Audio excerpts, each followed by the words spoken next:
क्या आपने कभी सोचा कि सिर्फ पराई औरत को बुरी नजर से देखने से भी महापाप लगता है? क्या मन में विचार आने की भी सजा होती है? कलयुग में ये कमजोरी क्यों इतनी खतरनाक है? आज जानिए वो भयंकर रहस्य जो शास्त्रों में छिपा है। प्राचीन काल में कैलाश पर्वत पर माता पार्वती भगवान शिव के पास आईं। उनका मन कुछ व्याकुल था। वे बोलीं, हे महादेव, आप तो त्रिलोकीनाथ हैं, सभी पापों को क्षमा करने वाले हैं, लेकिन मैं देखती हूँ कि कलयुग में लोग पराई औरत को सिर्फ बुरी नज़र से देखते हैं, मन में गंदे विचार लाते हैं। क्या ये भी महापाप है? क्या सिर्फ नज़र डालने या विचार आने की भी सज़ा मिलती है?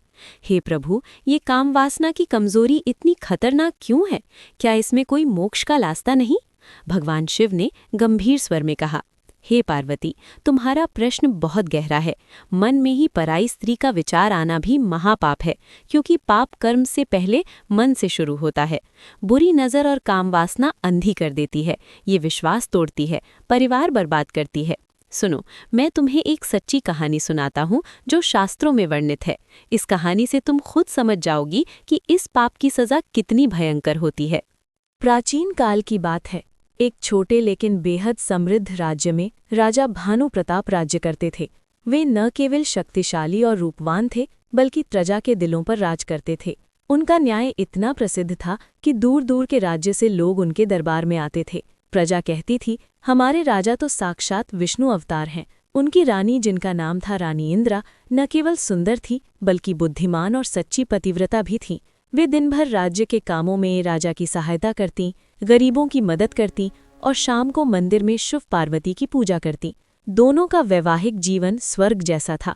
उनके 2 छोटे बच्चे थे, एक बेटा और एक बेटी, जो महल की शान थे। पूरा राज्य कहता था, राजा रानी का प्रेम देखकर लगता है जैसे शिव पार्वती धरती पर अवतरित हो गए हैं। एक दिन राजा भानु प्रताप अपने सैनिकों और मंत्रियों के साथ शिकार पर निकले। जंगल घना और रहस्यमयी था। पक्षियों की आवाजें गूंज रही थीं, हवा में अजीब सी खुशबू फैली थी। राजा एक हिरण का पीछा करते करते काफी दूर निकल गए। सैनिक पीछे रह गए। थककर राजा एक शांत झील के किनारे रुके। वहां दूर से उन्हें एक स्त्री दिखी। वो झील में अकेली खड़ी थी। उसकी सुंदरता ऐसी थी कि राजा का मन एक पल के लिए ठहर गया। उसके लंबे बाल हवा में लहरा रहे थे। उसकी मुस्कान में जादू था।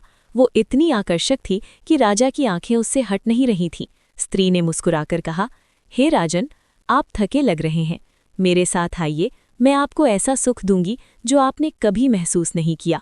उसकी आवाज़ इतनी मधुर थी कि राजा मोहित हो गए। उनकी आंखों में सिर्फ उस स्त्री का रूप घूमने लगा। बिना कुछ सोचे वे उसके साथ चल पड़े।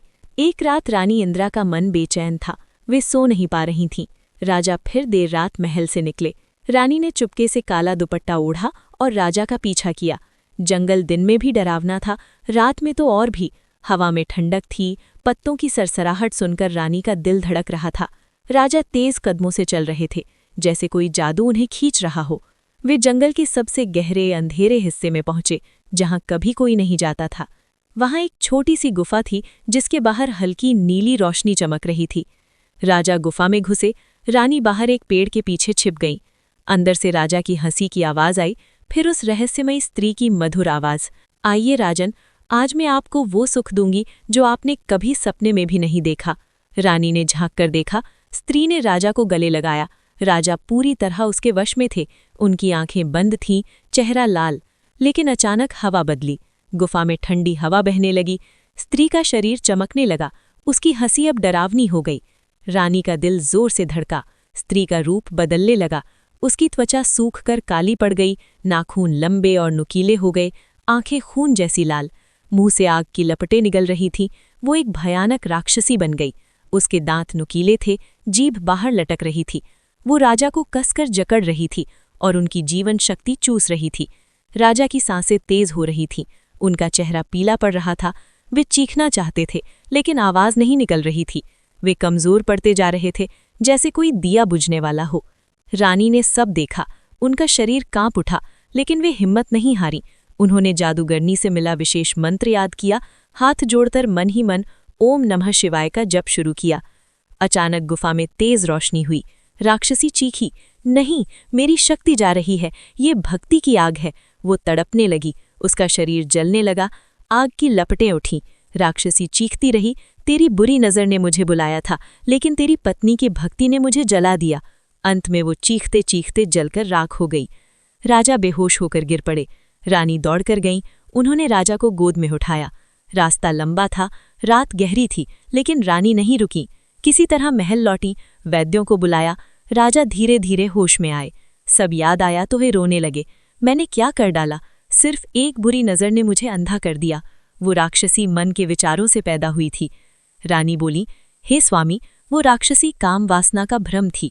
आपकी बुरी नज़र और मन के विचार ने उसे बुलाया था, लेकिन शिव भक्ति ने उसे जला दिया। राजा ने प्रजा से माफ़ी मांगी, राज्य में बड़ा शिव मंदिर बनवाया, जीवन भर भक्ति की और काम वासना पर नियंत्रण रखा। राज्य फिर से सुखी हो गया। भगवान शिव ने मुस्कुराकर कहा, हे पार्वती, अब समझ आई ना? राजा भानु प्रताप की बुरी नज़र और मन में आए विचार ने काम वासना का भ्रम पैदा किया, जो राक्षसी बनकर उनकी शक्ति चूसने लगी। कलयुग में भी यही होता है। पराई औरत को बुरी नज़र से देखना या मन में गंदा विचार लाना राक्षसी को बुलाने जैसा है। ये कमजोरी परिवार, सम्मान, स्वास्थ्य सब छीन लेती है। ये पाप इसलिए भयंकर है क्योंकि ये मन से शुरू होता है और कर्म तक पहुँचता है। पार्वती जी बोली, हे प्रभु, अब समझ आया। शिवजी बोले, हे देवी, सीख ये है कि काम वासना अंधी कर देती है। सावधान रहें, वरना नष्ट हो जाएंगे। मन को शुद्ध रखें, भक्ति करें, यही बचाव है। मित्रों, आज से संकल्प लीजिए, हम बुरी नज़र और गंदे विचारों से दूर रहेंगे। क्या ये कथा आपको छू गई? कमेंट में हर हर महादेव लिखें और शेयर करें। जय शिव पार्वती।